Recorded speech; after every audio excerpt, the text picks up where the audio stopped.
अल्लाह अज़्ज़ा वजल ने इंसान को पैदा किया है तो जिस्म और रूह दो ऐसी चीज़ों के साथ रखा है कि दोनों का एक दूसरे के लिए होना लाजिम है।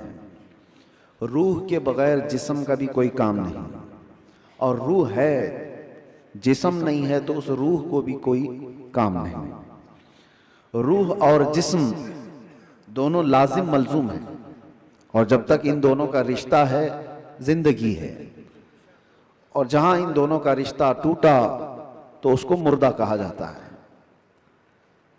रूह और जिस्म का ताल्लुक खत्म होती ही जिंदगी बदल जाती है। अब मसला ये है, रूह और जिस्म में अफजल कौन है, कौन ज्यादा आला है? तो अब ये देखा जाता है। क्या आप ये समझते होंगे कि सिर्फ रूह है और जिस्म नहीं है, तो क्या मतलब है रूह का? लेकिन रूह और जिस्म का जब कंपैरिजन होगा तो रूह उसमें बहुत बुलंदो बाला है। उसकी वजह यह है कि रूह के निकल जाने के बाद जिस्म ज्यादा देर तक नहीं सलामत रह सकता। चंद घंटे, चंद दिनों के बाद इसके अंदर सड़न पैदा होगी और ये सड़ गल जाएगा। रूह के निकलने के बाद जिस्मों की कोई औकात नहीं रह जाती। जिस्म सब मट्टी में मिल जाते हैं, गल जाते हैं। नबियों के और शहीदों के जिस्मों को छोड़कर बात कर रहा हूं आमतौर पर। लेकिन रूह क्या चीज है? अल्लाह तबारक व तआला फरमाता है कुरान पाक में, महबूब आपसे ये रूह के बारे में पूछते हैं, ये क्या है? आप फरमा दें, रूह अल्लाह के हुक्म का नाम है। रूह अल्लाह का हुक्म है। तो रूह जिसके अंदर मौजूद है उसके सारी चीजें एक्टिव हैं, सब चीजें हरकत कर रही हैं। हत्ता कि आप सुनने की जो ताकत रखते हैं इसलिए कि रूह आपके जिस्म के अंदर है, और मैं बोल रहा हूं ये ताकत है इसलिए कि रूह अभी मौजूद है। हाथ उठ रहा है, पैर चल रहे हैं, जुबान मजा चख रही है, आंखें झपक रही हैं, ये सारी हरकतें रूह के होने की वजह से हैं। रूह का ताल्लुक खत्म हो जाए तो जिस्म ये सारी हरकतें नहीं कर सकता। अब मैं आपको बता रहा हूं, थोड़ी सी चीजें आप तवज्जो ले लें। रूह जब हमारे जिस्म के अंदर है तो हम क्या क्या कर सकते हैं,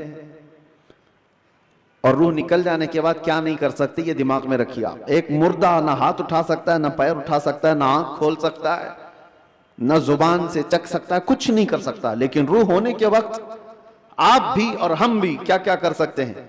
हम अपना हाथ भी उठा सकते हैं, पैर से जहां तक चाहे चल सकते हैं, बोल सकते हैं, सुन सकते हैं, देख सकते हैं, सब है। रूह होने के वक्त इतना सब जो कर सकते हैं, ये इतना ही नहीं, बल्कि मैं आपको बता देता हूं, उस रूह की अगर कोई तरबियत करता है तो ये रूह उसको इतनी ताकत अता करती, इतनी कि वो जो सामने हरकतें हो रही हैं हाथ पैर हिलाने की, ये बढ़ते बढ़ते बढ़ते इतनी हो जाती है कि इसके लिमिटेशन ही नहीं है। रूह उसको इतनी ताकत पहुंचाती है कि आज रूह मेरे अंदर है, मैं सामने की दीवार तक देख रहा हूं, और रूह ताकतवर हो जाए तो हो सकता है वो मशरिक में बैठकर मगरिब के हालात को देख रहा हो, वो शुमाल में बैठकर के जुनूब के हालात देख सकता है। रूह की ताकत जब बढ़ जाती है तो हो सकता है आज मेरा हाथ जितना लंबा है वहां तक की चीज छू सकता हूं, पकड़ सकता हूं। लेकिन रूह की ताकत जब बढ़ जाती है तो बैठे बैठे मदीने तैयबा से मुल्के शाम में भी किसी की मदद कर सकता है। अब मैं आता हूं उसी गुफ्तगू पर। तो फिर मेरे अजीजों, रूह की तरबियत के लिए क्या करना चाहिए? पूरे दुनिया भर के आप दूसरे मज़ाहिब में भी देखेंगे, रिलीजियंस, वो लोग भी तपस्या कर रहे हैं, आत्मा की शक्ति हासिल कर रहे हैं। अल्फाज अलग है, और वो पावर ऑफ सोल कहते हैं क्रिश्चियन लोग, हिंदू लोग आत्मा की शक्ति कहते हैं। उसके लिए वो दुनिया को तर्क कर रहे हैं, कुछ कलमात के जाप कर रहे हैं, किसी न किसी तरह से वो अपनी रूह को बढ़ाने की कोशिश कर रहे हैं। तो सब अदियान में ये कोई एक कॉन्सेप्ट पाया जाता है। मैं आपको बताता हूं, असली रूह की ताकत वो है, रूह ने अगर अपने रब को पहचान लिया तो यह सबसे बड़ी ताकतवर है।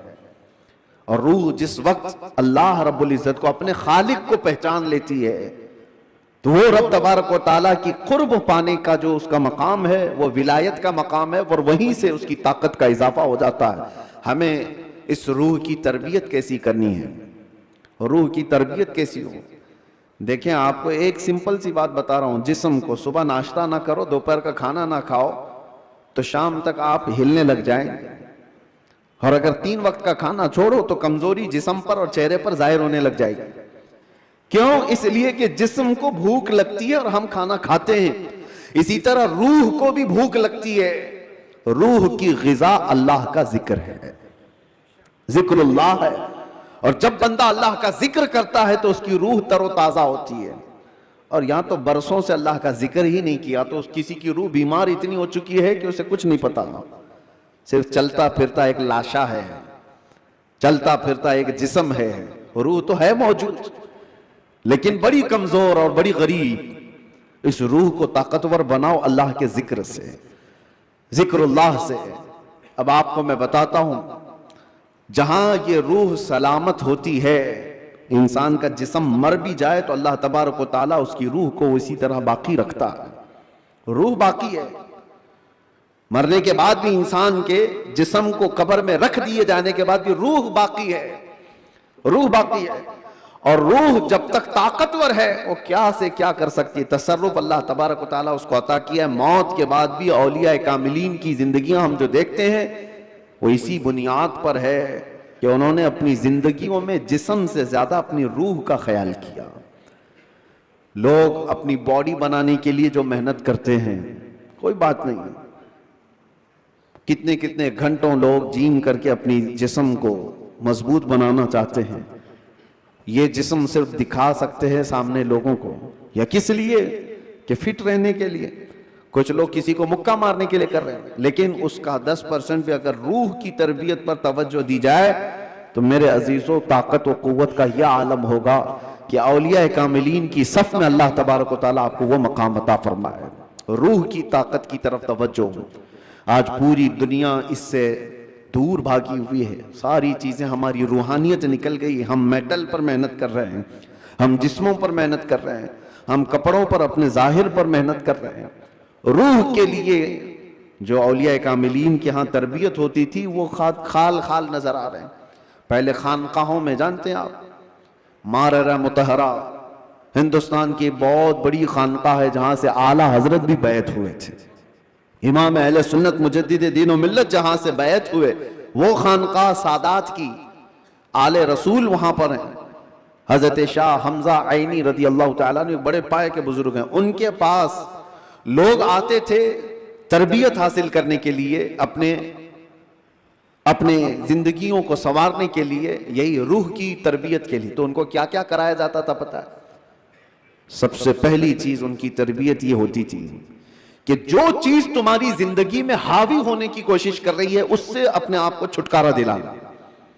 जो तुम्हारे ऊपर हावी हो रही है, चाहे वो नींद हो या भूख हो या किसी चीज की चाहत हो, अगर हावी हो रही है, गालिब हो रही है, तो उससे नजात हासिल कर लो, तब तुम्हारी रूह पावरफुल होगी। वरना तुम गुलाम बन करके रहोगे, अपनी ख्वाहिशों के गुलाम बन करके रहोगे। अभी मन किया बिरयानी खाने का, भाग कर चले गए, तुम ख्वाहिश के गुलाम हो, तुम जाहिरी चीजों के गुलाम हो। नींद तुम्हें गुलाम बनाकर रखी है, जब वो आई तो तुम तो लंबे हो गए। तुम्हारा कंट्रोल नींद पर नहीं, तुम्हारा कंट्रोल भूख पर नहीं, बल्कि वो चीजें तुम पर कंट्रोल रखी हुई हैं। तो समझ लो कि तुम कमजोर आदमी हो, तुम कमजोर हो, तुम्हारी रूह वो ताकत नहीं रखती, तुम मजबूर हो। औलिया कामिलीन को इसके बरअक्स तरबियत दी जाती थी। भूख पर कंट्रोल, ख्वाहिशात नफसानियों पर कंट्रोल और नींद पर कंट्रोल। हत्ता कि मैं आपको बताऊं, हजरत शाह मीना रहमतुल्लाह तआला अलैह, लखनऊ के बहुत बड़े बुजुर्ग हैं, वो जब रात को इबादत के लिए खड़े होते, इंसानी फितरत का तकाजा है कि नींद तो आती है, लेकिन वो ये चाहते थे कि नींद इंसान की जरूरत है, उसको भी मैं अपने ऊपर गालिब होने नहीं दूंगा। मैं जब चाहूं सो जाऊं, लेकिन नींद जब चाहे तब मुझे ना सुलाए। नींद मेरी हाकिम नहीं, मैं उस पर हाकिम हूं। आपने क्या किया जानते हैं? रात को इबादत के लिए रोजाना खड़े हो जाते थे। एक दिन ऐसा हुआ कि झपकी आ गई और गिर गए। इसका इनको इतना अफसोस हुआ कि इबादत में नींद ने मुझे अपना गुलाम बना दिया। अल्लाह रब्बुल इज्जत की इबादत से मुझे नींद ने धोखा ऐसा दे दिया कि मैं गिर गया, उसका गुलाम हो गया। उसके बाद से रात को जब खड़े होते थे तो नमक में सलाई डालकर अपनी आंखों पे सुरमा लगाते थे। नमक का सुरमा लगाते। आम सी बात नहीं, सुनने में आपको आसान लग रहा हो। नमक के 2 तिनके भी अगर आंख में चले जाएं तो क्या हालत करते हैं। लेकिन हजरत शाह मीना फरमाते हैं कि नमक को पूरी तौर पर आंखों पे लगाते तो उनकी आंखों से खून जारी हो जाता था। लोग कहते भी थे कि आंखें सुर्ख होकर खून बहती थी, बहाती थी। आपसे कहा जाता कि आप इस तरह से आंखों को सख्ती कर रहे हैं। आप कहते इन आंखों की वही सजा है जो मुझे मेरे रब से दूर कर रही हो। नींद का गलबा मुझे ला करके अपना गुलाम बनाती हूं। ख्वाहिशात के लिए भी उन्होंने ऐसा ही किया है। अपने ख्वाहिशात पर कंट्रोल जब तक आदमी नहीं करता, उसकी रूह ताकतवर नहीं है, उसकी रूह कोई ताकत नहीं रखती, वो कमजोर आदमी है। इसीलिए मेरे अजीजों, मैं जो बात कर रहा था, हजरत शाह हमजा आईनी, इनके यहां जो लोग आते थे, कुछ तो पंडित भी आते थे, जोगी भी आते थे तपस्या करने के लिए कि सूफी संत हैं।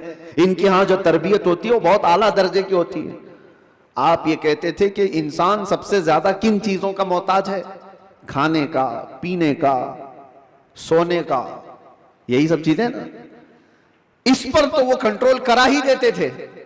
कोई कोई ऐसा उनके पास मुजाहिद होता, रियाजत करने वाला, कि 3 दिन 4 दिन तक बगैर खाए पिए इबादत में मसरूफ रहते, कुछ भी नहीं।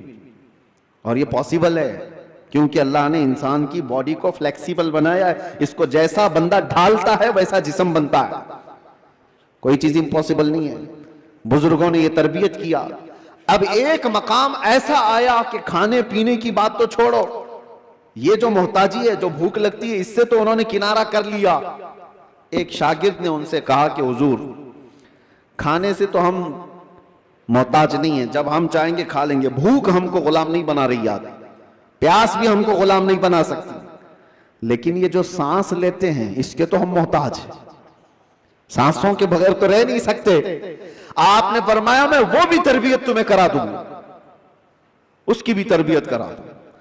तो हबसे नफ्स औलिया कामिलीन के यहां, मैं तसव्वुफ की बात कर रहा हूं, एक तरबियत ये भी है उनके यहां, हबसे नफ्स।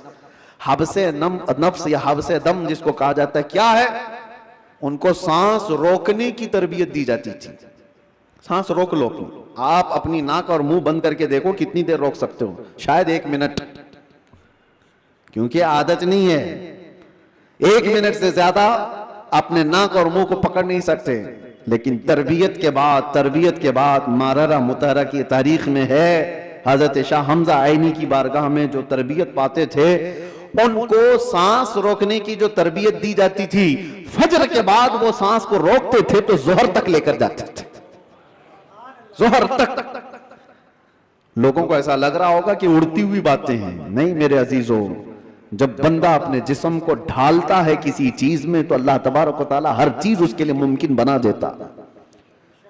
और हमने दुनिया में अपने जिस्मों को आजाद कर रखा है। सारी दुनिया इस जिस्म पर राज करती है, ख्वाहिशात हम पर हुक्म करते हैं, हम इन पर कंट्रोल नहीं पा रहे। आज जरूरत इसी बात की है कि हम जिन चीजों के एडिक्ट होते जा रहे हैं उन चीजों को अपनी जिंदगी से दूर करते जाएं। कोई ख्वाहिशात ऐसी हैं जो मेरे ऊपर हावी हो रही हों, उन ख्वाहिशात से अपने दामन को छुड़ाने की कोशिश करें। और यही तरबियत बारगाह मुस्तफ़ा सल्लल्लाहु अलैहि वसल्लम की थी।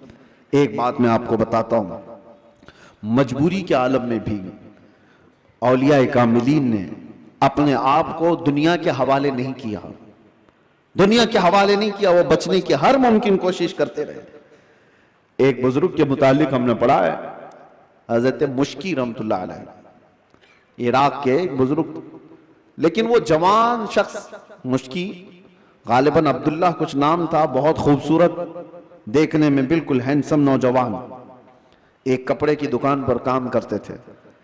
शहर की एक अमीर औरत, कपड़ा खरीदने आई और वो अय्याश औरत थी, उसने लड़के को देखा, नौजवान को, उस पर फरेफ्ता हो गई। बहाने से कपड़े की बहुत बड़ी थान खरीदा और उसके बाद उस नौजवान से कहा, क्या तुम मेरे महल तक पहुंचाओगे, मैं उसकी उजरत दूंगी। भोला भाला नौजवान कपड़े उठा लिया और चल पड़ा। उस खातून के घर जब पहुंचे तो उसने कपड़े की वो थान अंदर रखवाई और कमरे में उसे बुलाकर दरवाजे बंद कर दिए। और उसके बाद उस नौजवान से कहा कि तू अब आजाद नहीं है, तू मेरे पास कैद है। मैं तुझे यहां पर इस बहाने से ले आई हूं, तुझे जो चाहिए वो मैं दे दूंगी, माल दौलत जो भी है, लेकिन मेरी ख्वाहिशात पूरी कर दे। वो कांपने लग गए। अल्लाह का खौफ, अल्लाह का डर, जिसकी रूह मजबूत और ताकतवर होती है, हर मुसीबत से उसको किसी न किसी तरह बचा लेती है। अल्लाह का फजल होता है।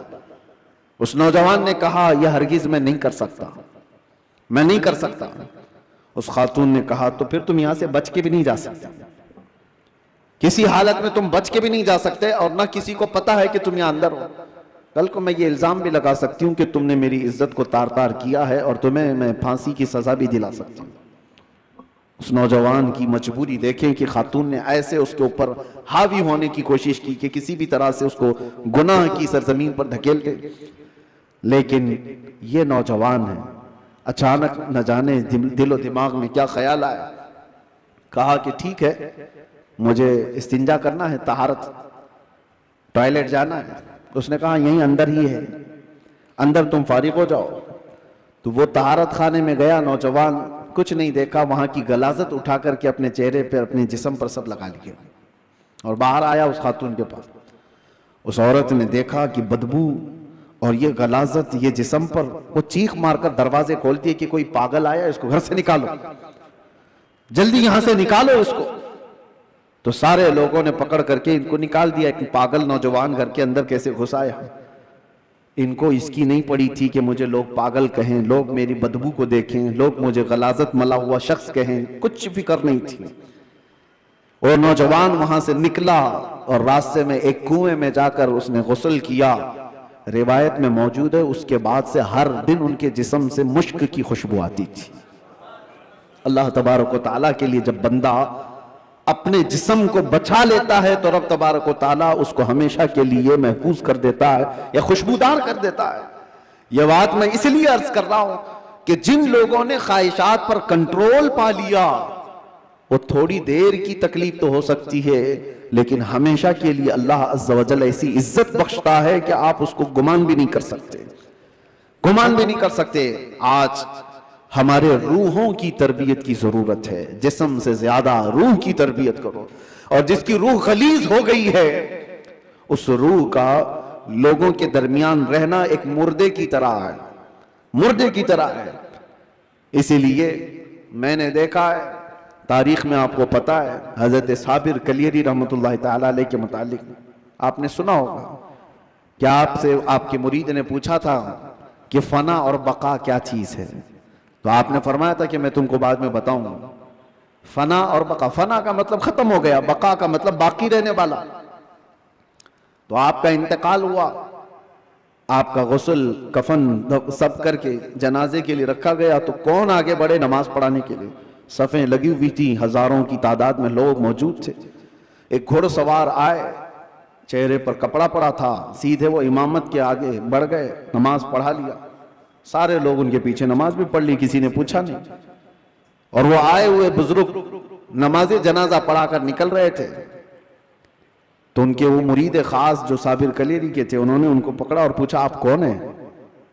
हमारे पीरो मुर्शिद की नमाज जनाजा पढ़ाने वाले आप कौन है? अचानक आए और पढ़ाकर जा रहे हैं। कपड़ा उन्होंने चेहरे से हटाया तो वो साबिर कलियरी ही थे, साबिर अलाउद्दीन कलियरी। हो सकता है आज के मॉडर्न जमाने में लोग इसको कहानी से ताबीर दें। आपने फरमाया, तुमने मुझसे सवाल किया था ना फना और बका क्या चीज है, वो जनाजे में जो है वो फना है और ये तेरे सामने है ये बका। जिसने रूह की तरबियत की अपनी जिंदगी में, अल्लाह ताला मौत के बाद भी उसे तसर्रुफ अता करता है, उसे तसर्रुफ अता करता है। सही रिवायात में मौजूद है कि जिसने अपनी रूह को अल्लाह और उसके रसूल के हवाले किया, अल्लाह उसकी जिस्म की भी हिफाजत करता है, सिर्फ रूह की नहीं, जिस्म की भी। शुहदाए उहद के बारे में देखें, शुहदाए बद्र के बारे में, कि उनके जिस्म भी नहीं सड़े गले, कब्रों में बरसों तक इसी तरह से रहे। 1935 में इराक में बगदाद के दरिया दजला के किनारे दो सहाबा की कब्रें थी, हजरत हुज़ैफा बिन यमान, हजरत अब्दुल्ला बिन जाबिर। उनकी कब्रों में पानी भर गया था तो कब्रें खोली गई थी। 1935 की बात कर रहा हूं। तकरीबन 1300 साल के बाद उनकी कब्रें खोली गई तो दोनों सहाबी जिस्मों के साथ सही सलामत आराम कर रहे थे। अखबार की कटिंग भी आज भी लगी हुई है, इराक में मौजूद है। 1935 बहुत दूर की बात नहीं कर रहा हूं, 100 साल नहीं गुजरे, अभी 90 साल पहले की बात। उनके जनाजे वहां से उठाए गए और बगदाद से 35 किलोमीटर दूर ले जाकर हजरत सलमान फारसी की कब्र के बगल में उन दोनों को दफन किया गया। ये तारीख मौजूद है। वो सहाबा जिनकी कब्रों में उनके जिस्म 1300 साल तक बाकी हैं। कहना यह है जिसने अपनी रूह को अल्लाह के हवाले कर दिया, अल्लाह उसके जिस्म की भी हिफाजत करता है। और जो सिर्फ जिस्मानी ख्वाहिशात के लिए जी रहा है उसके जिस्म का हाल तो यह है, इधर रूह निकली उधर जिस्म में बदबू शुरू हो गई, इधर रूह निकली जिस्म फलना फूलना शुरू कर दिया। अजीजा ने गिरामे वकार, हमारे इन जिस्मों की औकात कितनी है मैं आपको बता दूं। गुफ्तगू को समेटते हुए सिर्फ इतनी बात अर्ज करूं। कहा गया है कि कब्र में हमारी तख्तियां बंद करके जब लोग चले जाते हैं कब्र की मिट्टी में, आपको अंदाजा है, आप मुंबई के कब्रस्तानों को देखते हैं और बहुत जल्दी यहां कब्रें खोली भी जाती हैं, लेकिन जहां नहीं खोली जाती वहां के लिए भी मैं बता रहा हूं, दफन करके चले जाने के बाद एक दिन के अंदर, सिर्फ एक दिन 24 घंटे जब गुजर जाते हैं तो पेट में का और दिमाग में का पूरा पानी पीप के जरिए से या किसी तरह से उसके नाक और मुंह से बाहर निकल जाता है, उसके कानों से सब निकल जाता है। और उसके बाद दिन जैसे जैसे गुजरते जाते हैं, अगर कब्र के हशरात यानी कीड़े मकोड़े उसके जिस्म को खाने लग गए तो बहुत जल्दी वो गलना शुरू कर देता है। 3 दिन के अंदर पेट फट जाता है और पेट के फट जाने के बाद जो ताफुन निकलता है उसकी चीजें सब उसकी बाहर हो जाती हैं। और उसके बाद 9 दिन गुजर जाते हैं या 10 दिन गुजर जाते हैं तो जिस्म की सारी चमड़ी पक जाती है, पूरी चमड़ी, चाहे उसको जितनी भी हिफाजत से रखा जाए, रूह ने साथ छोड़ दिया है तो अब जिस्म तरतीबवार एक एक चीजें इसकी खत्म होती चली जाती हैं। इसके नाक से, इसके कान से, इसके मुंह से गूदा बाहर निकल आया, पेट फट गया, अब चमड़ी गलने लग गई। फिर उसके 40 दिन गुजरने वाले होते हैं कि हड्डियां सब बाहर निकलने लग जाती हैं, दिखती हैं, हड्डियों का इजहार हो जाता है, चेहरा किसी हद तक रखा जाता है।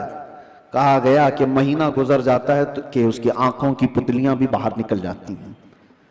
महीना 2 महीना गुजरता है कि उसके बाद फिर जिस्म के अंदर जितनी नरम चीजें थी सब निकल जाती हैं, फिर ढांचा बाकी रह जाता है और ढांचा, हड्डियां भी अपने आप में टूटने लग जाती हैं।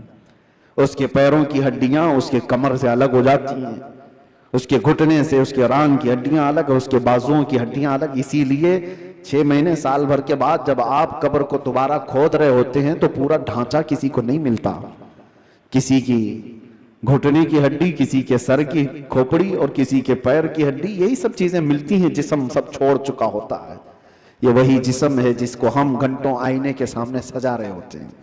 ये वही जिस्म है जिसके ऊपर हम अपनी मेहनत खर्च कर रहे हैं, चाहे वो जिम में जाकर। मैं नहीं कहता कि फिट नहीं रहना चाहिए, फिट रहना चाहिए, लेकिन ये नहीं है कि कुल मेहनत हम अपने जिस्म पर लगाए और रूह का ख्याल भी नहीं किया कर, रूह का ख्याल ही नहीं किया तो ये जिस्म जिस वक्त साथ छोड़ देता है तो मेरे अजीजों बहुत बुरा हशर हो जाता है। मौला अली करमल्लाहु वजहुल करीम एक बार कब्रस्तान तशरीफ ले गए, कब्रों को सलाम किया, सलाम अलैकुम या अहलल कबूर, और उसके बाद वो मौला कायनात हैं, कब्र वालों से यूं कहते हैं कैफ अहवालुकुम या अहलल कबूर, ऐ कब्रों वाले तुम्हारे हालतें क्या हैं। सईद इब्ने मुसय्यब हजरत अली के साथ थे। हजरत अली रदी अल्लाह तआला अन्हु के शागिर्द, मदीने के मशहूर ताबई सईद इब्ने मुसय्यब कहते हैं मैं मौला अली को देख रहा था, वो कब्र वालों से पूछ रहे हैं, थोड़ी ही देर के बाद आपकी आंखों से मोटे मोटे आंसुओं के कतरात निकलने लगे और धारो कतार आप रोने लगे। सईद इब्ने मुसय्यब पूछते हैं मौला अली करमल्लाहु वजहुल करीम से कि सरकार आप इनसे बात कर रहे हैं और रो किस बात पर रहे हैं?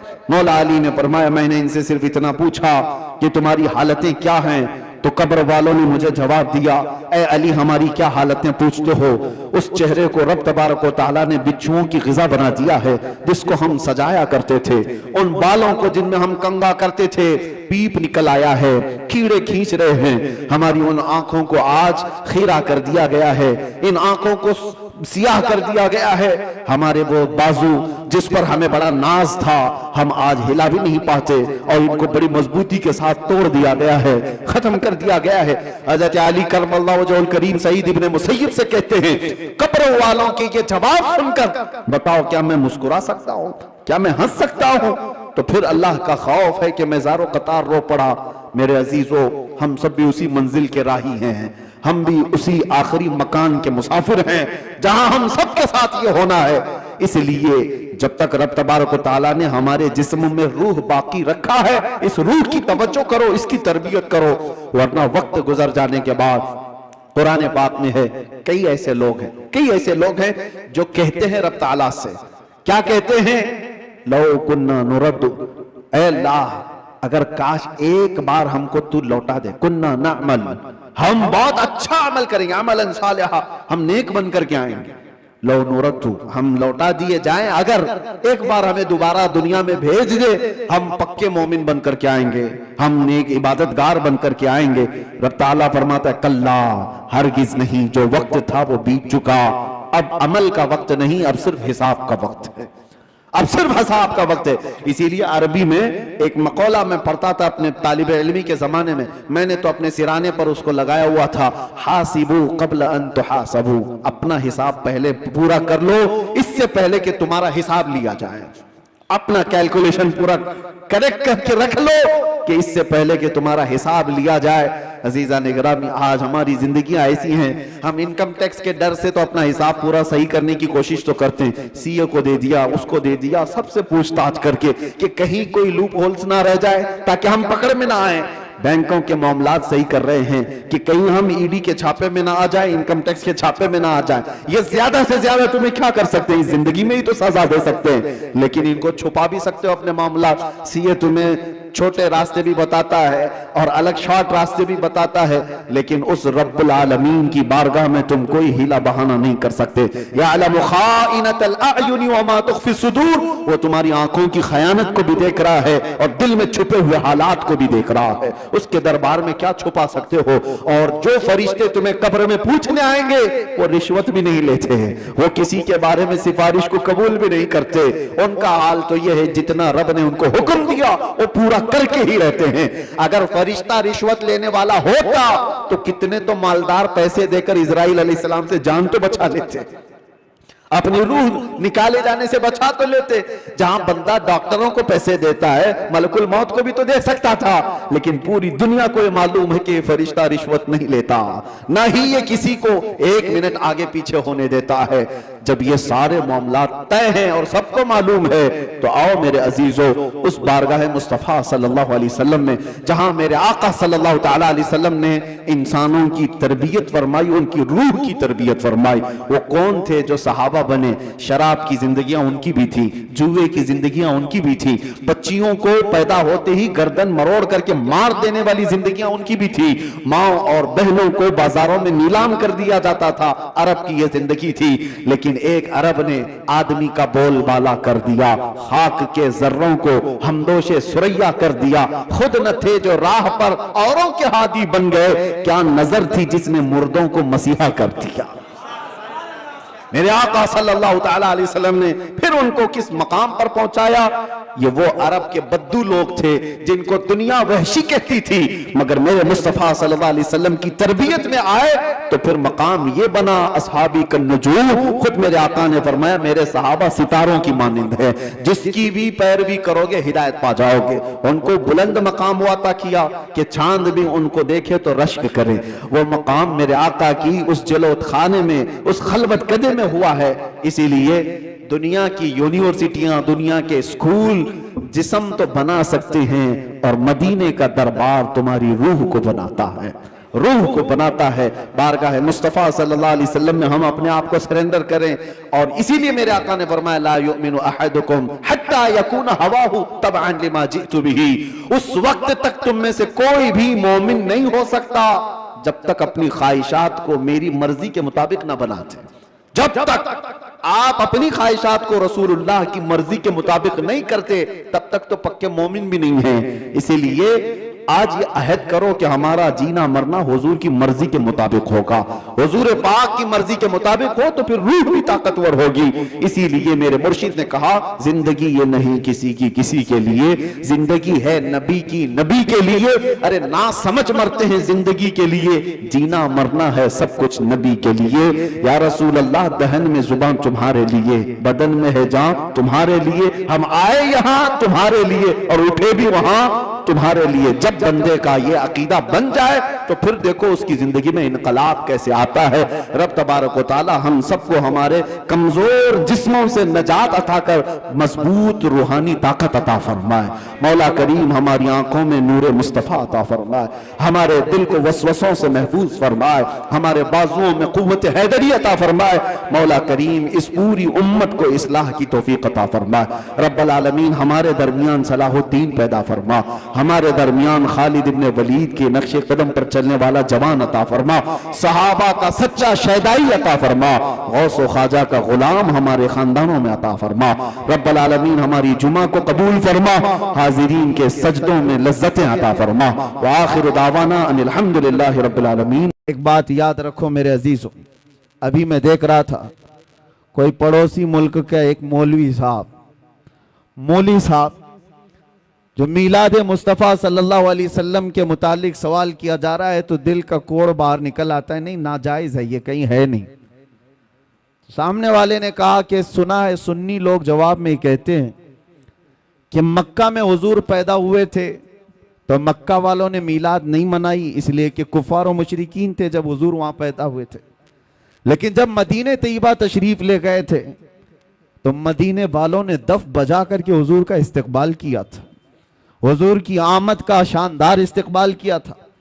तो सुन्नी लोग ये कहते हैं कि हम मदीने वालों के नक्शे कदम पर चलते हैं। मौलवी साहब ने कहा, मियाँ ये तो एक ऐसी ही बात है, फैलाई हुई बात है। मैं उन लोगों से कहता हूं कि मदीने तैयबा में हुजूर एक बार आए थे, एक बार इस्तकबाल हुआ, क्या हर साल थोड़ी ना होता है? हुजूर पैदा हुए एक साल तो क्या हर साल थोड़ी ना मनाई जाती है?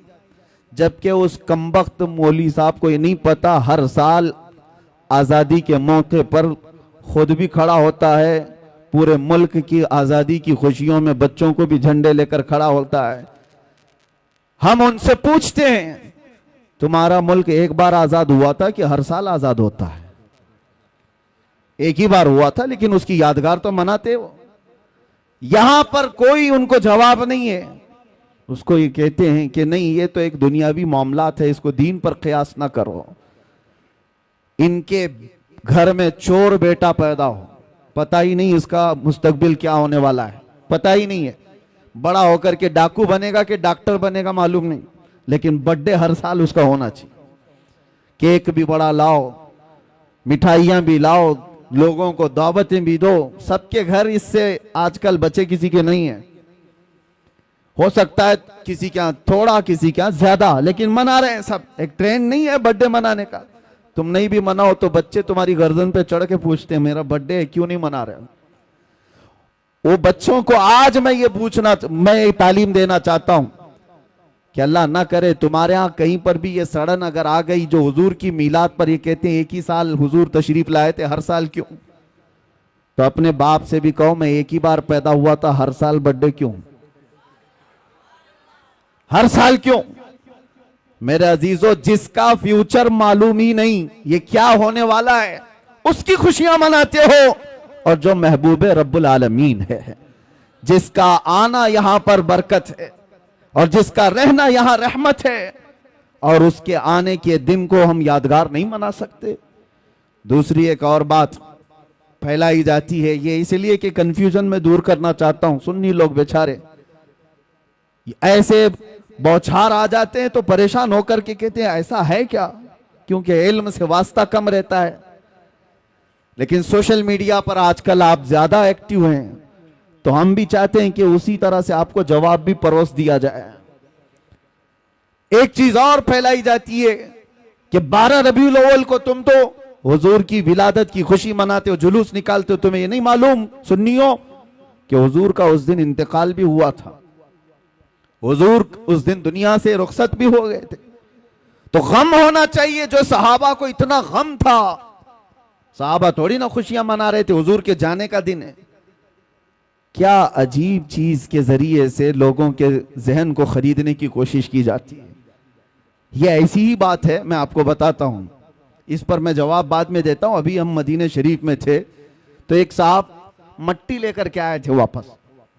कहा कि हजरत हम जो है ये 6 महीने पहले उम्रा पे आए थे, जन्नतुल बकी की कुछ मट्टी लेकर के गए थे, तो लोगों ने इतना डराया कि जन्नतुल बकी की मट्टी जो है जुदाई के गम में रोती है, उसको वापस लेके आया। खैर ठीक है, तुम्हारी अकीदत अपनी जगह, और किसने इस तरह की बातें की। हम ये नहीं कहते कि सब मट्टी उठा लाओ। किसी ने कहा मदीने की मट्टी वो अपनी निस्बत के लिए एहतराम के तौर पर उसका अपना मामला है, उठाया तो उठाया, लाया तो लाया, लेकिन बहकाने वाले ने उसको किस अंदाज से बहकाया, ऐसे कि जुदाई के गम में रोती है, वापस ले जा। मैंने उससे कहा उस मौलवी को पकड़ के, खजूर नहीं रोता क्या जो मदीने से 10-10 किलो भर के लाते हो? मदीने के दरख्तों में खजूर भी तो है, तोड़ के लाते हो। जमजम नहीं रोता क्या? वहां के कुएं से उठा करके लाते हो। किस तरह की इस तरह मैनिपुलेट करके लोगों के दिमाग को। इमाम आमश एक बहुत बड़े बुजुर्ग हैं, उनके पास एक साहब आए थे और उन्होंने कहा था ऐसा ही सवाल इमाम आमश के पास। कहा कि हुजूर मैं मस्जिद में सजदा करके जाता हूं, कंकरियां पेशानी पर लग जाती हैं, मैं घर पर जाता हूं झाड़ता हूं, तो कुछ लोगों ने कहा मस्जिद की जो कंकरियां पेशानी पर लगती हैं वो अगर घर में जाकर झाड़ोगे तो वो चीखती हैं, चिल्लाती हैं कि मस्जिद से मुझे उठाकर तुम बाहर ले आए। इमाम आमश से उसने पूछा कि इसका हल क्या है बताइए। तो इमाम ने कहा जब वो चीखने चिल्लाने लगे तो उनका गला दबा के पकड़ लेना। जब वो कंकरियां चीखने चिल्लाने लगे तो उनका गला दबा लेना। उसने कहा कि हुजूर ये भी क्या जवाब है, क्या कंकरियों का गला होता है? आपने कहा गला नहीं होता तो चिल्लाती कहां से? वो बड़े इमाम थे, बड़े बुजुर्ग थे, वो इस तरह के जवाब देते थे। ये जो आज फैलाया गया है, हाँ हुजूर की विलादत भी हुई थी, हुजूर का विसाल भी हुआ था 12 रबीउल अव्वल को, लेकिन फर्क ये है मेरे अजीजों, नबी पाक सल्लल्लाहु ताला अलैहि वसल्लम के जाने के गम के बारे में तुम कहते हो। हम दोनों चीजों को रख करके देखते हैं, तुम्हारे ऊपर हुजूर के जाने का गम गालिब क्यों है? हुजूर पाक सल्लल्लाहु ताला अलैहि वसल्लम की आमद की खुशी क्यों नहीं है? एक कुरान की आयत से मैं बताता हूं। इस उम्मत पर अल्लाह तबारक व तआला वैसे अज़ाबात नाजिल नहीं करता जैसे पिछली उम्मतों पर आते थे। पिछली उम्मतें जब गुनाह करती थी, कुछ बंदर बन गए, कुछ खिंजीर बन गए, किसी पर नोकीले पत्थरों का अजाब आया, रब ताला फरमाता वामतरना अलैहिम हिजारतम मिन सिज्जील मंदूद, हमने उन पर नोकेले पत्थरों की बारिश कर दी। फजअलना आलियहा साफिलहा, ऊपर वाले हिस्से को पलट कर नीचे कर दिया है, और कभी किसी को तेज हवाएं भेजकर खोपड़ियां उड़ गई हैं, लोगों के भेजे कानों से निकल गए। ऐसे तूफान नूह के अजाब आए। क्यों आते थे? उनके कुछ गुनाह थे, उन उम्मतों की कुछ नाफरमानियां होती थी, गुनाहों की वजह से अजाबात आते थे। लेकिन मैं पूछता हूं मेरे अजीजों, क्या वो गुनाह इस उम्मत में नहीं होते? क्या ये उम्मत वो गुनाह नहीं करती? शुएब अलैहिस्सलाम की कौम पर सिर्फ इसलिए अजाब आया था कि वो नाप तोल में कमी करते थे। यहां तो पता नहीं हर चौथा पांचवा दुकानदार वही कर रहा होगा। नाप तोल में कमी एक बहुत बड़ा गुनाह था जिसकी वजह से अल्लाह का अजाब आया, और वो नबी की नाफरमानी भी करते थे। नूह अलैहिस्सलाम की कौम अपने नबी को बशर कहती थी, यहां पर भी है वो अपने नबी को बशर। बशर का मतलब आम आदमी की तरह कहते थे, बशर तो है ही, आम आदमी की तरह समझते। अल्लाह का अजाब आया।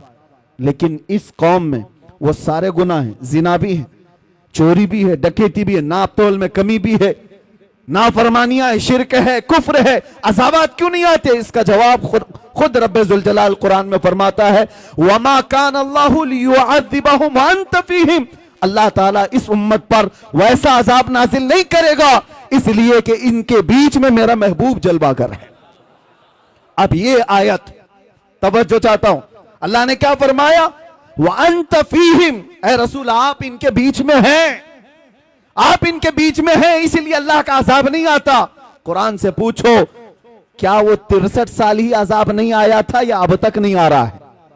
हुजूर जब रुए जमीन पर थे 63 साल जाहिरी जिंदगी, उस वक्त भी अजाबात नहीं आए।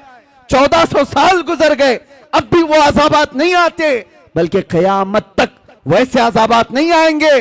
कुरान का मतलब यह है कि महबूब इनके बीच में हो आप, तो इसका मतलब सिर्फ 63 साल नहीं, कयामत तक मेरा महबूब इनके बीच में जलवागर है। तो तुम कहां से ये चीज लेकर के आ गए कि हुजूर पाक सल्लल्लाहु ताला अलैहि वसल्लम के जाने का गम? मेरे अजीजों, हुजूर हमारे दरमियान मौजूद हैं। एक बुजुर्ग की बात मुझे याद आती है, मदीने के बड़े आशिक थे, मदीने से जाना नहीं चाहते थे। हुजूर पाक सल्लल्लाहु ताला अलैहि वसल्लम के दरबार में हाजिरी दी और जब जाने का वक्त आया तो रोने लग गए। कहा क्या आका के दरबार में जो मेहमान आता है उसे वापस भेज दिया जाता है, जिसको जाने की तमन्ना ना हो? रोते रोते सो गए। मेरे आका सल्लल्लाहु अलैहि वसल्लम ख्वाब में तशरीफ लाए उस बुजुर्ग के, कहा कि जिसका अकीदा यह है कि मैं सिर्फ मदीने में रहता हूं तो वो मदीने में ही रह जाए। जिसका यह मानना है कि सिर्फ मैं मदीने में ही रहता हूं तो वो यही रह जाए, और जिसका यह मानना है कि हर आशिक रसूल के साथ रहता हूं तो दुनिया के किसी भी कोने में जाए मेरी खुशबुएं उसके साथ हैं। अजीज़ान गिराम वक़ार, हम सब सुन्नियों का यह अकीदा है कि हम जो मीलाद पाक सल्लल्लाहु ताला अलैहि वसल्लम मनाते हैं, इसमें मौत का जिक्र छेड़ करके हुजूर पाक के इंतकाल की खबर मिला करके सुन्नियों को वरगलाने की कोशिश की जाती है। उस वक्त मैं आपको बताऊं, विलादत की खुशी और मौत के गम, दोनों चीजों को बता रहा हूं मैं, दोनों चीजों को।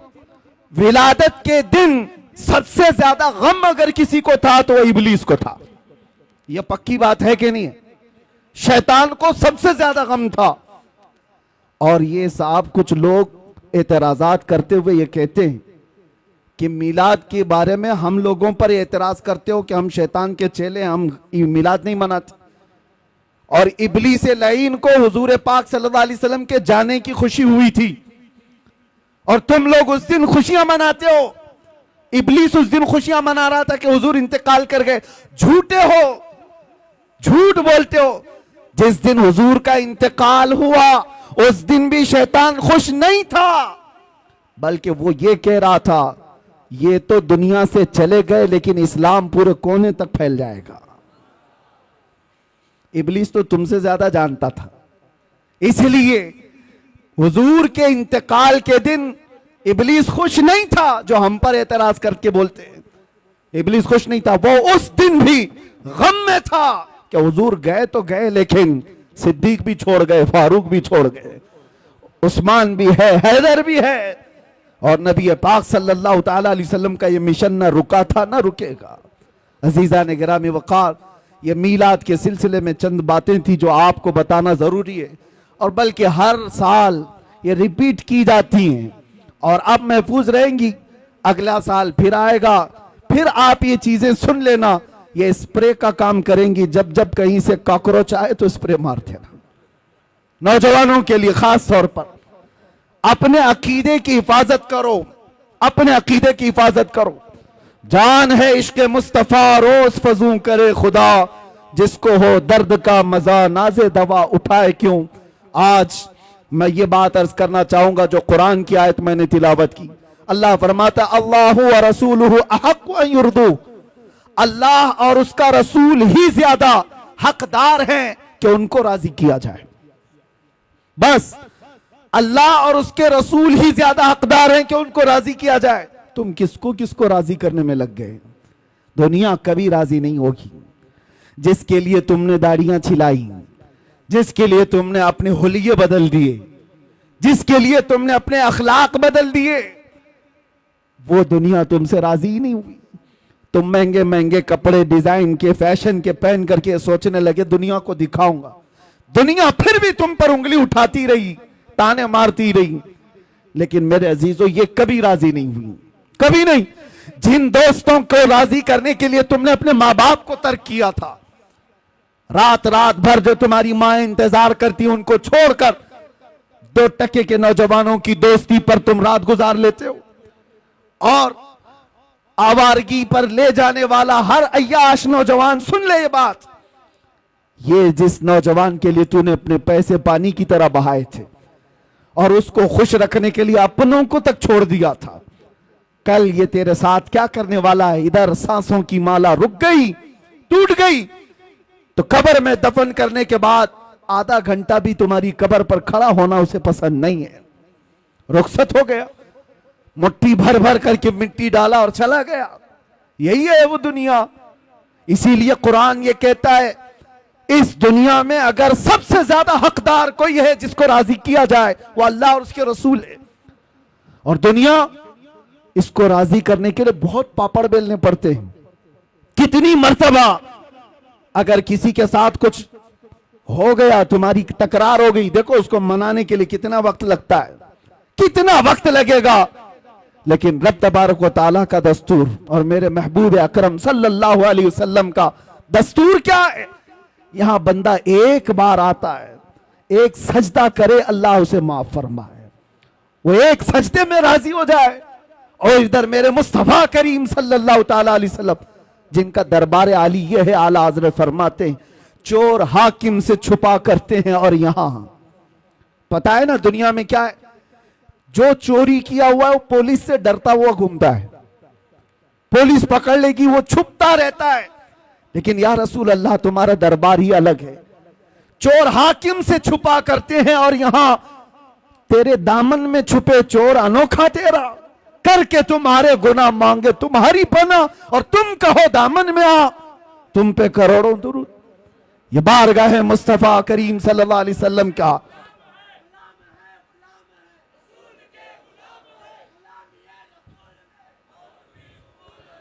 उस रसूल पाक सल्लल्लाहु ताला अलैहि वसल्लम को राजी करने के लिए बरसों नहीं लगते, सदियां नहीं लगती, बल्कि बस मिनटों की बात है। इधर तुम्हारे दिल से आह निकली, उधर वो मेरे मुस्तफा करीम सल्लल्लाहु अलैहि वसल्लम की तरफ से दुहाई आ गई। आपको मैं बताऊं, हजरत अबू हफ्स समरकंदी फरमाते हैं मक्का मुकर्रमा में एक शख्स का इंतकाल हो गया था, और मरते ही उसका चेहरा गधे की शक्ल का बन गया, चेहरा बदल गया था। एक ही बेटा था, देखा मैयत को, डर गया कि मैयत को दिखाएं तो कैसे दिखाएं लोगों को, बदनामी कितनी होगी, रुसवाई कितनी होगी। उसने क्या किया, घर के सारे दरवाजे बंद कर दिए, और औरतों से, घर वालों से कहा कि घर के अंदर ही गड़ा खोद कर हम इसे दफन कर देंगे, यहीं दफन कर देंगे मेरे बाप को। चेहरा जानवर की तरह दिख रहा है, वो रो रहा था, गम में था। इसी असना में उसके घर का एक दरवाजा खुला, एक बुजुर्ग घर के अंदर आए, चेहरे पर चादर पड़ी हुई थी। वो सीधे गए और उस मैयत के पास खड़े होकर उसकी चादर हटाई और अपना चेहरा, अपना हाथ उसके चेहरे पर रखा। थोड़ी देर के बाद चादर ढाक दी, वापस पलट आए, इस नौजवान के पास आए। वो बुजुर्ग पूछने लगे क्या बात है, गम क्यों कर रहा है, रोता क्यों है। उस नौजवान ने कहा मैं तो जानता नहीं आप कहां से आ गए, लेकिन देखो आप मेरे बाप की हालत क्या हो गई, मरने के बाद उसका चेहरा बदल गया, किस तरह से मैं लोगों को अपने बाप का चेहरा दिखाऊंगा, मैं कैसे इसका गुस्ल कफन दफन करूंगा, मैं इसी गम में रो रहा हूं। आने वाले बुजुर्ग ने कहा जा देख तो सही, तेरे बाप का चेहरा सलामत तो है, कुछ नहीं हुआ है। वो नौजवान खड़ा हुआ, जा करके देखता है चेहरा, अल्लाहु अकबर। अब वो कहता है मेरे बाप का चेहरा 14वीं के चांद की तरह चमक रहा था, हसीनो जमील चेहरा था। वो खुशी के आंसू रोने लग गया, और ये बुजुर्ग जा रहे थे, इनको पकड़ लिया और पूछा आप कौन है, फरिश्ते हैं अल्लाह के, आप तो मेरे घर पर रहमत बन करके आए, कौन है आप जो मेरी मदद के लिए आए। चेहरे से चादर हटी, आने वाले बुजुर्ग ने कहा अना मुहम्मदुन रसूलुल्लाह, मैं मोहम्मद अल्लाह का रसूल हूं। और फिर फरमाया तेरे बाप का एक गुनाह ऐसा था जिससे मौला गजबनाक था, रब तबारक व तआला का गजब था और इसका चेहरा बदल दिया गया था। लेकिन सुनो मेरे अजीजों, इस वाक़े को बयान करने का मकसद क्या है? मैं अर्ज करता हूं, उस लड़के ने पूछा मेरे बाप ने ऐसा क्या किया था, ऐसा क्या किया था जिसकी वजह से चेहरा बदल गया? सुनो, ताजदार कायनात के उस गैरतमंद रसूल की बात को सुनो। मेरे आका फरमाते हैं, बाप के गुनाह में बेटों के सामने नहीं आया करता। बाप क्या करता था बेटों को बताना ये मेरी आदत नहीं, लेकिन एक बात बताता हूं, तेरे बाप की अच्छाइयां भी थी, बुराई क्या थी ये नहीं बताया, अच्छाई क्या थी वो बताता हूं। फरमाते हैं, तेरे बाप की एक अच्छाई ये थी कि ये उस वक्त तक रात में बिस्तर पे सोता नहीं था जब तक कि 100 मर्तबा मुझ पर दुरूद नहीं पड़ता था। ये तेरे बाप की अच्छाई थी। और जब इसका इंतकाल हुआ, इसके कुछ गुनाहों की वजह से रब ताला का गजब तो हुआ, लेकिन जो फरिश्ता इसका दुरूद मुझ तक पहुंचाता था, उस फरिश्ते ने मुझे खबर की। मैं मदीने से उसी वक्त यहां आया, देखा तेरे बाप का चेहरा सही में बदला हुआ था, लेकिन मैंने हाथ रखा चेहरे पर, अर्ज की मौला से, ऐ रब्बल आलमीन, जो चेहरा मुझ पर रोजाना दुरूद पड़ता है अगर वो ही बदल गया तो दुनिया क्या कहेगी? रब ताला ने फरमाया, हबीब आप अपना हाथ उठाओ, अब मौजूद जितने लोग हैं उन सबसे ज्यादा खूबसूरत उसको बनाया जाएगा। आता है फकीरों पे उन्हें प्यार कुछ ऐसा, खुद भीख दें और खुद कहे मंगते का भला हो।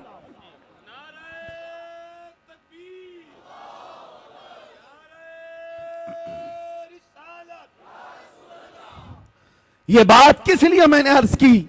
इसलिए कि जिस रसूल को बंदा रात की तन्हाई में याद करता हो, अगर उस पर मुसीबत आ पड़ी हो मौत के वक्त, ये दोस्त, ये अय्याश या आवारे कोई नहीं आते। अगर तुम्हारी कब्र में भी कोई आता है तो आमिना का लाल आता है, नबी मोहतरम सल्लल्लाहु अलैहि वसल्लम की जात आएगी, तो क्यों उनको राजी नहीं करना चाहते?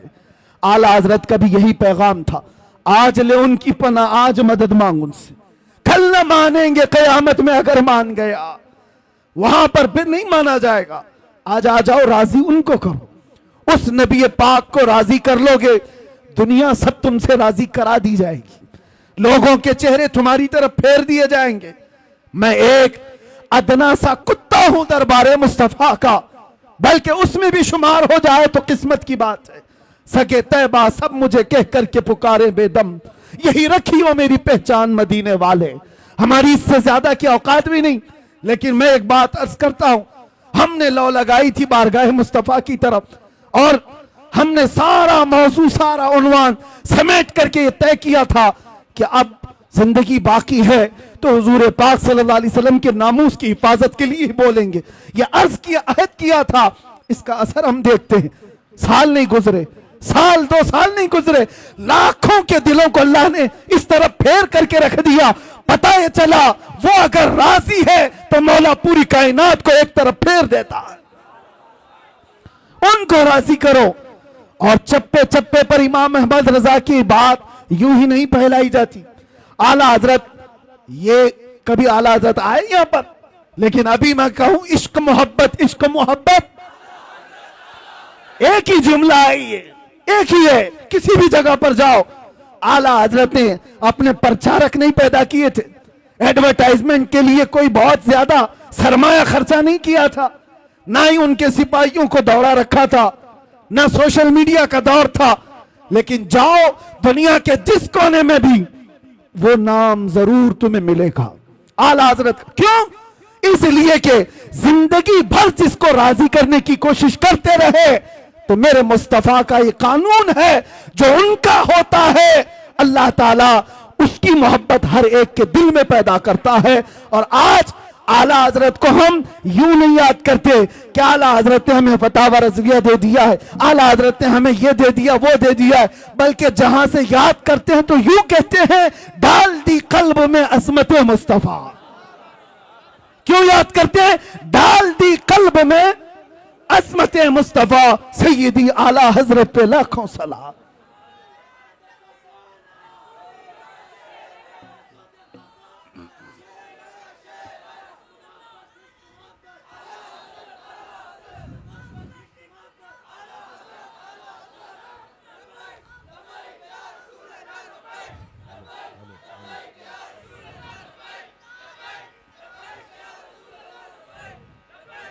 आपको मैं ये बात बता दूं, नबी पाक सल्लल्लाहु ताला अलैहि वसल्लम को राजी करने वाला, फिर वो दुनिया की परवाह नहीं करता, दुनिया उसे क्या कह रही है क्या नहीं कह रही है।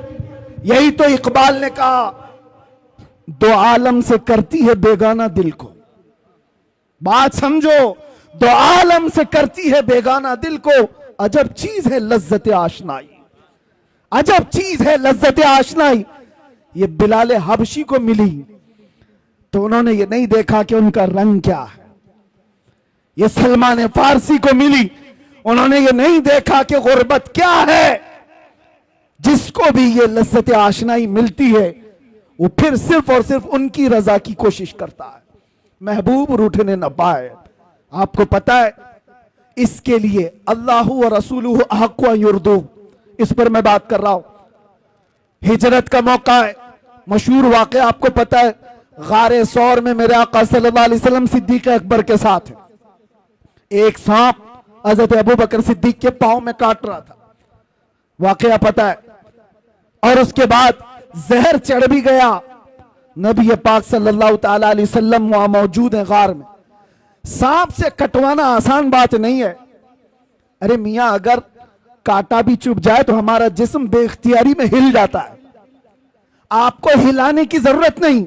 चलते चलते अगर कंकरी चुभ गई तो आप खुद ब खुद हिल जाओगे, बैलेंस बिगड़ जाएगा।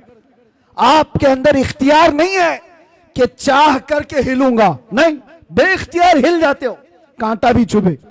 सांप काट रहा हो, जहर चढ़ रहा हो, लेकिन सिद्दीक अकबर के जिस्म में जुम्बिश भी नहीं आती, हरकत भी नहीं आती। वजह क्या है? नबी पाक सल्लल्लाहु अलैहि वसल्लम उनके जानू पर सर रखकर आराम कर रहे। रसूल को राजी रखना है, खलल ना हो।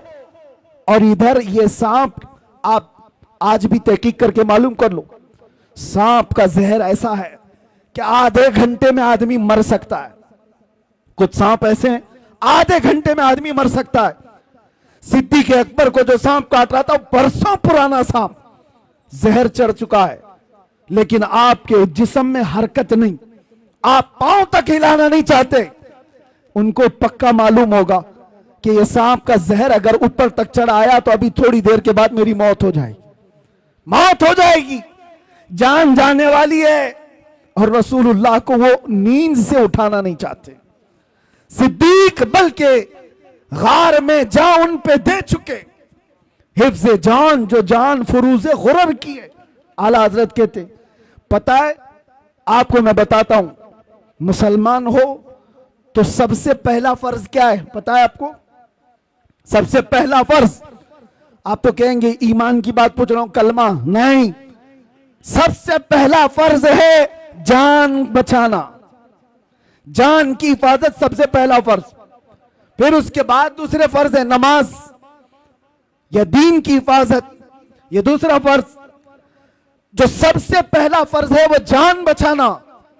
आला हज़रत फरमाते हिफ्ज़े जान, जान फुरूज़े गुरर की है, सारे फराइज की जान है ये, जान को बचाना। और सिद्दीक अकबर जान ही निछावर कर रहे हैं, किस पर? नबी पाक की सिर्फ नींद पर, उठाया नहीं। लेकिन बारगाह मुस्तफा सल्लल्लाहु अलैहि वसल्लम में जब कभी कोई खड़ा होता है तो उसे पूरा का पूरा लौटा दिया जाता है। यह नहीं है कोई कुछ बाकी रखा जाता। हुजूर बेदार हुए, देखा सिद्दीक अकबर के चेहरे को बदला हुआ, जिस्म के अंदर अजीब सी कैफियत है। मेरे आका ने पूछा क्या हुआ? कहा लदगतिल हय्यतु या रसूल अल्लाह, अल्लाह के रसूल सांप काट रहा है। हुजूर ने अपना लुआब पाक लगाया, जहर खत्म हुआ। वाकया पता है, हजरत अबू बकर कहते हैं जिंदगी भर मुझे फिर ये पता ही नहीं चलता था इस पांव में सांप काटा था कि उस पांव में काटा था। एक बात ही। दूसरी बात, नबी पाक सल्लल्लाहु अलैहि वसल्लम मौला अली के साथ, असर का वक्त है, हुजूर की नमाज असर हुई, हजरत अली ने नमाज असर नहीं पढ़ी। यहां भी यही मसला है, नबी पाक सल्लल्लाहु अलैहि वसल्लम हजरत अली की गोद में सर रखकर आराम फरमा रहे, सूरज डूब रहा था। वो आम लोगों की बात नहीं कर रहा, हैदर कर्रार की नमाज जा रही है, गम अंदर से है, लेकिन बारगाह मुस्तफा में बैठे नबी पाक आराम कर रहे हैं, नमाज जा रही है। मुझे बताओ, अल्लाह की इबादत और इधर रसूलुल्लाह की नींद। हजरत अली नहीं उठाए, सूरज डूब गया, असर चली गई। उसके बाद मेरे आका की नींद या मेरे आका सल्लल्लाहु अलैहि वसल्लम की आंख खुली तो आपने देखा हजरत अली को रोते हुए, पूछा क्या हुआ? असर कज़ा हुई। हुजूर पाक ने उनके लिए भी क्या किया? इशारा किया, डूबे हुए सूरज को पलटाया। वाकया पता है, असर की नमाज हजरत अली की अदा हो गई। दो चीजें मैंने आपके सामने रखा। एक, सिद्दीक अकबर जिनको चाहिए था जान बचाना, जो सबसे पहला फर्ज है, वो निछावर कर दिया। और हजरत अली को जो दूसरा फर्ज है नमाज की हिफाजत, वो भी छोड़ दिया। किसके लिए? रसूलुल्लाह के लिए। किसके लिए? नबी पाक की नींद के लिए। एक जान कुर्बान कर रहा है और एक नमाज कुर्बान कर रहा है। आला हजरत अब इस पर क्या कहते हैं सुनो। सिद्दीक बल्कि गार में जा उन पे दे चुके, हिफ्ज जान जो जान फुरूज़े गुरर की है, मौला अली ने वारी तेरी नींद पर नमाज, वो भी नमाज असर जो आला खतर की है। तूने फेर दी उन्हें नमाज, तूने फेर दी उन्हें जान और उनकी नमाज। या रसूल अल्लाह, तूने फेर दी उनकी जान और उन्हें नमाज, पर वो तो कर चुके जो करनी बशर की है। अब क्या साबित होता है? साबित हुआ जुमला फराइज फुरू है। जितने फर्ज हैं ये सब ब्रांच हैं। फरा का मतलब समझते हो? फरा किसको कहते हैं? ब्रांच को, शाख को। असल और फरा दो चीजें। असल फर्ज है और उसकी जो शाख है उसको फरा कहते हैं। अब आला हजरत फरमा रहे हैं ये दोनों साहबा सिद्दीक अकबर के अमल से, मौला अली के अमल से यह साबित होता है जितने फराइज हैं ये सब ब्रांच हैं, ये सब शाखें हैं। जान बचाना ये भी फर्ज है, नमाज की हिफाजत ये भी फर्ज है, लेकिन ये सारे फुरू हैं। साबित हुआ जुमला फराइज फुरू है। असलुल उसूल बंदगी उस ताजवर की है। असलुल उसूल बंदगी उस ताजवर की है। अगर वो राजी ना हुआ तो फिर नमाज किस काम की? अगर वो तुम्हारे साथ ना हो तो जान किस काम की? वो जो न थे तो कुछ न था, वो जो न हो तो, सुन्नियों को ये पता है, वो जो न हो तो, और जान है वो जहान की, जान है तो जहान है। और इकबाल ये फैसला कुन अंदाज में कहता है, आबरूए माजना में मुस्तफास्त, हम सब की इज्जत आबरू मुस्तफा के नाम से है।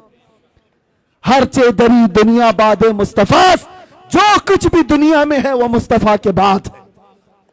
इस नुक्ते पर आ जाओ ऐ सुन्नी मुसलमानों, हमें राजी करना है, हमें करनी है शहिंशाह बतहा की रजा जोई। वो अपने हो गए तो रहमत परवरदिगार अपनी। बस राजी करने पर लगे रहो मेरे मुस्तफा करीम सल्लल्लाहु अलैहि वसल्लम को। अगर वो राजी हो गए तो रहमत परवरदिगार हमारी। ये एक बात और बताता हूं, किस चीज के लिए दौड़ भाग कर रहे हो? सियासत के लिए, हुकूमत के लिए, चलो दौड़ भाग कर रहे हो, एजुकेशन के लिए, सक्सेस के लिए, दुनिया में क्या क्या चीजें सब गिनाओ। मैं बोलता हूं सियासत चाहिए तुम्हें, क़ियादत चाहिए तुम्हें, एजुकेशन चाहिए, मुकाम बुलंद मर्तबा चाहिए, सब चाहिए। सारी चीजें कहां से मिलेंगी? बताता हूं तुम्हें, हुकूमत, सियासत, ये दुनिया, ये सारी चीजें। इकबाल की बात तो सुनो, कहता है कि मोहम्मद से वफा तूने तो हम तेरे हैं। अरे ये जहां चीज है क्या? अरे ये जहां चीज है क्या? लाहो कलम तेरे।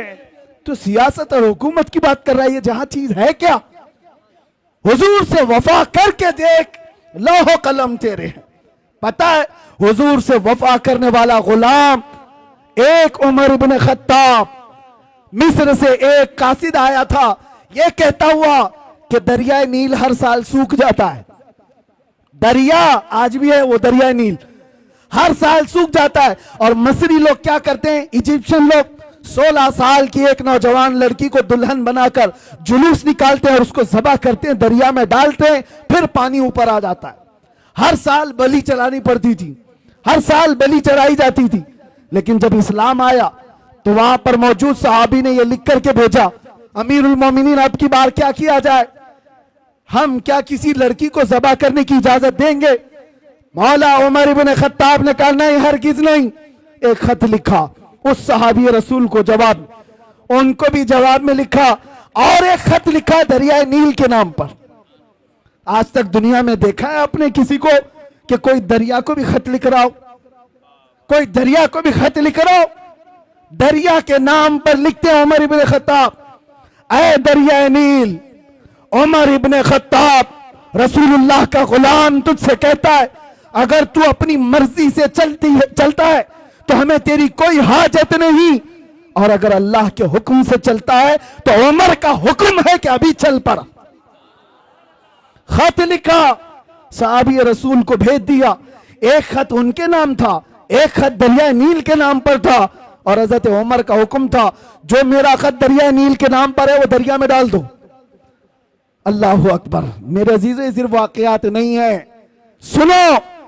जब ये खत पहुंचा, गवर्नर मिस्र ने अपना खत अपने पास रखा, दरिया का खत ले जाकर दरिया नील में डाला जो सूख गया था। तारीख निगार बताते हैं खत जैसे ही पड़ा 16 गज पानी ऊपर मौजे मारता हुआ आ गया था। किसकी हुक्मरानी है? किसकी हुक्मरानी है? नबी का जो हो गया हर चीज उसके कदमों के नीचे ला दी जाती है। इसी को कहा है इकबाल ने कि टल न सकते थे जंग में अगर अड़ जाते थे, पांव शेरों के भी मैदान से उखड़ जाते थे, हक से सरकश हुआ कोई तो बिगड़ जाते थे, अरे तेग क्या चीज हम तोप से भी लड़ जाते थे। आ गया इन लड़ाई में गर वक्त नमाज, किबला रूहों के जमीन बोस हुई कौम हिजाज। और उसी में इकबाल कहता है दश्त तो दश्त है दरिया भी न छोड़े हमने, बहरे जुल्मात में दौड़ा दिए घोड़े हमने। नबी पाक सल्लल्लाहु अलैहि वसल्लम का जो गुलाम होता है उनसे जो वफा किया है अल्लाह ताला सारी कायनात उसको मुसख्खर करके दे देता है।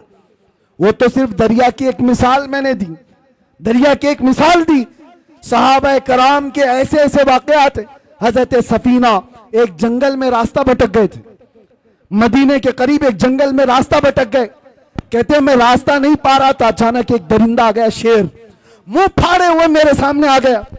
साहबी रसूल है, सुनो तवज्जो से। और शेर को देखकर किसकी हैबत नहीं होती, सब कपकपी आ जाती। हजरत सफीना कहते हैं जैसे ही वो शेर करीब आया मैं क्या करता, मेरे पास ना हथियार ना भाला ना नेजा कुछ नहीं। जब वो मुंह फाड़ कर मेरे पास आया मैंने चीख करके इतना कहा, या अबल हारिस अना मौला रसूलुल्लाह, ऐ फाड़ खाने वाले दरिंदे मैं रसूलुल्लाह का गुलाम हूं।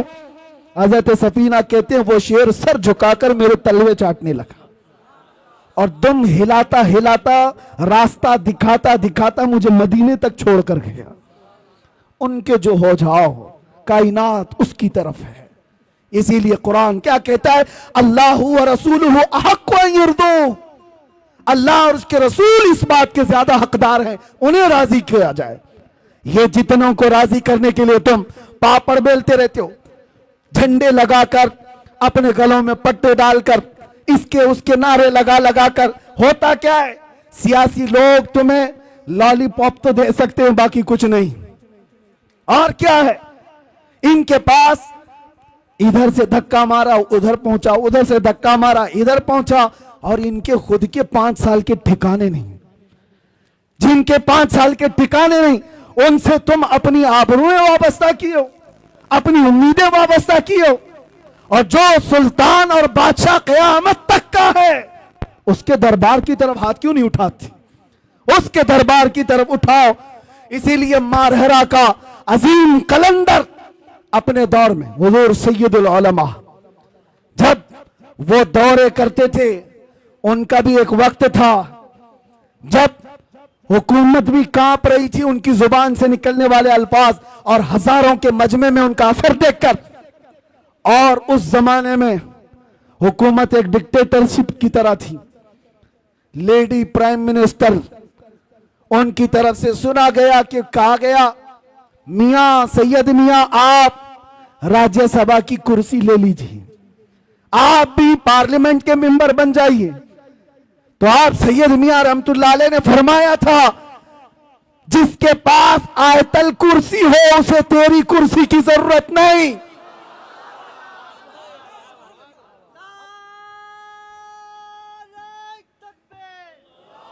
और एक बात, उसी मर्द कलंदर का ये नारा जो मेरा टॉपिक है, उसी मर्द कलंदर का ये नारा, देखा होगा दुनिया में ये लोग किसको किसको राजी करने के लिए भागते रहते हैं, अपनी जिंदगियां बर्बाद किए।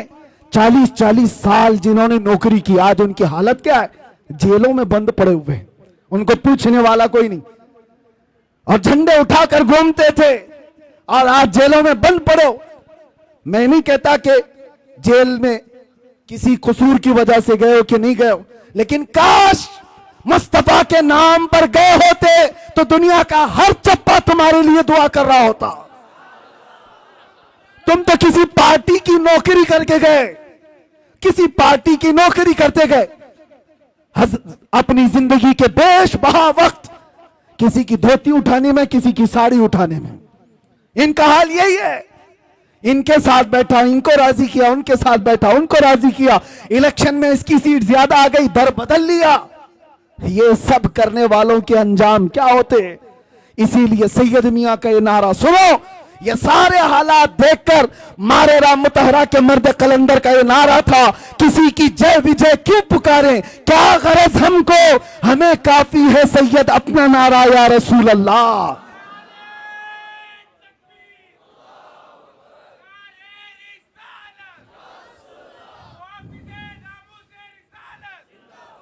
अजीजा ने गिरामी वकार, बस मैं अपनी बात को खत्म करता हूं। अल्लाह और उसके रसूल को राजी करने की फिक्र में रहो, बाकी किसी को राजी करने की जरूरत नहीं। कोई राजी नहीं होगा, ये बात पक्की है, ये बात पक्की है। हमसे भी कहा जा रहा था, हमसे भी कहा गया था, जब लास्ट दिन थे हमारे बाहर आने से पहले, ऑफर बहुत सारे आए हैं लेकिन मैं इजहार नहीं करना चाहता। ये क्या आप ये नहीं बोलेंगे और आप ये बोलेंगे, आप इस तरह से काम करेंगे, मुल्क का भी फायदा होगा, इसका भी फायदा होगा, हम सब समझते हैं किसका फायदा होगा। ये बातें करने वालों से मैं एक बात कहा था, तुम्हारी क्या गारंटी है कि कब तक तुम राजी रहोगे, कब तक तुम राजी रहोगे? आज हम ये बोलना छोड़ दें, तुम उसके बाद कल ला करके कहोगे कि कुरान पढ़ना भी छोड़ दो, तीसरे दिन बोलोगे कलमा भी मत पढ़ना, यानी तुमको राजी करते करते पूरे कपड़े उतार दिए जाए। इसलिए याद रखो ए मुसलमानों, दुनिया को राजी करने में कभी अपने आप को बदलने की जरूरत नहीं। अल्लाह और उसके रसूल को राजी करने में अपना वक्त लगाओ और अल्लाह ताला ऐसा मुकाम बनाता है, ऐसा मुकाम बनाता है कि तुम मर के भी चले जाओगे, नाम अल्लाह मिटने नहीं देता, नाम मिटने नहीं देता। बस यही मेरा मैसेज है कि आज झूम करके हम ये कह करके जाएंगे, दुनिया किसी भी तरफ बुलाए, दुनिया किसी भी लालच की तरफ हमें पुकारे, हमें वो नहीं देखना है और ना उनको राजी करना है, ना हुस्न को राजी करना, ना दौलत को राजी करना, ना वक्त के ताकतों को राजी करना। बस हमारा क्या मिशन है, अपना सब कुछ गुंबद खजरा कल भी था और आज भी है, मेरे नबी से मेरा रिश्ता कल भी था और बतला दो गुस्ताखे नबी को, गैरत सुन्नी जिंदा है, उन पे मर मिटने का जज्बा कल भी था और लब्बैक या रसूल अल्लाह।